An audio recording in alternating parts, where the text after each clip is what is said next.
الناس اللي بتقول إن المقاطعة للمنتجات اللي بتساند الظالمين ما بتجيبش نتيجة.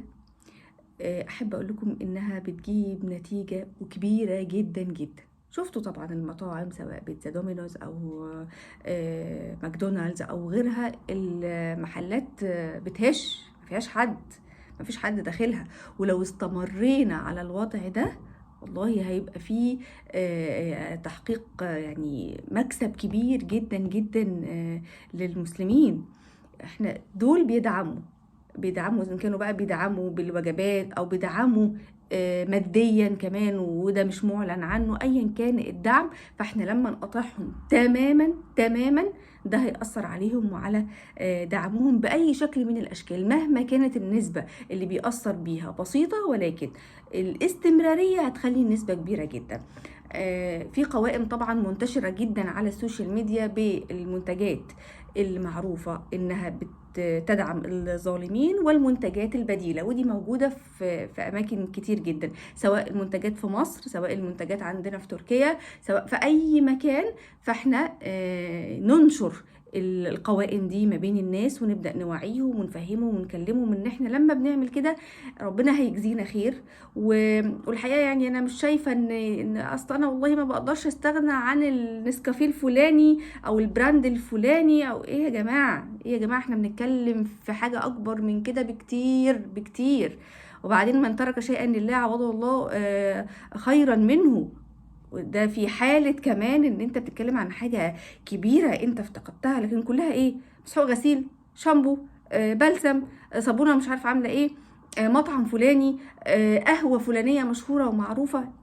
ايه مدى التأثير الخطير على حضرتك ان انت تقاطع ده وتستخدم حاجة تانية؟ بجد انا ببقى مستغربه من الناس اللي بتقعد تقول والله معلش اعذروني انا اسفه جدا مش هقدر استغنى عن الحاجه الفلانيه دي. البديل مش حلو، البديل دايما مش كويس. ايه يا جماعه، انتوا بجد الكلام ده حقيقي؟ انا ببقى مستغربه جدا.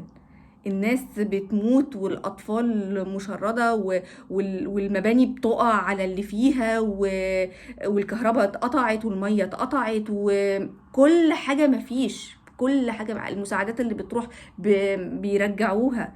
وحضرتك بتقولي معلش اصل البراند الفلاني انا مش هقدر استغنى عنه، اصل مسحوق الغسيل الفلاني هو ده اللي بينظف اكتر. فوق يا جماعة، فوق. احنا في وقت فاصل، وفي فعلا مبادئ.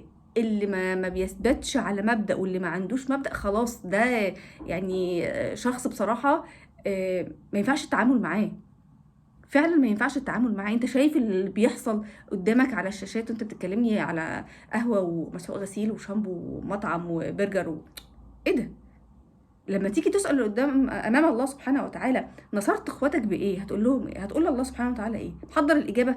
واحنا يعني ما حدش فينا ضامن النفس اللي داخل اللي خارج هيدخل في لحظه، في لحظه ممكن احنا نموت. هنقول لربنا سبحانه وتعالى احنا نصرنا اخواتنا بايه؟ فاللي بيستهون بموضوع المقاطعه لا، اوعى تستهون بيها نهائي. هتجيب مردود، ومردود قوي، وان شاء الله هيكون عاجل. واللي شايف انه مش قادر يستغنى عن حاجة زي كده اعتقد ان انت محتاج تعيد حساباتك جدا جدا، وتخاطب ضميرك وتشوف مبادئك، انت عندك مبادئ اصلا ولا لا، وتحط نفسك مكانهم. ان لو انت كنت مكانهم وحد بيدعم اللي بيظلمك كان هيبقى رد فعلك ايه لما تسمع منه الكلام ده؟ سايبه لكم الإجابة، وربنا ينجيهم يا رب العالمين وينتقم من الظالمين.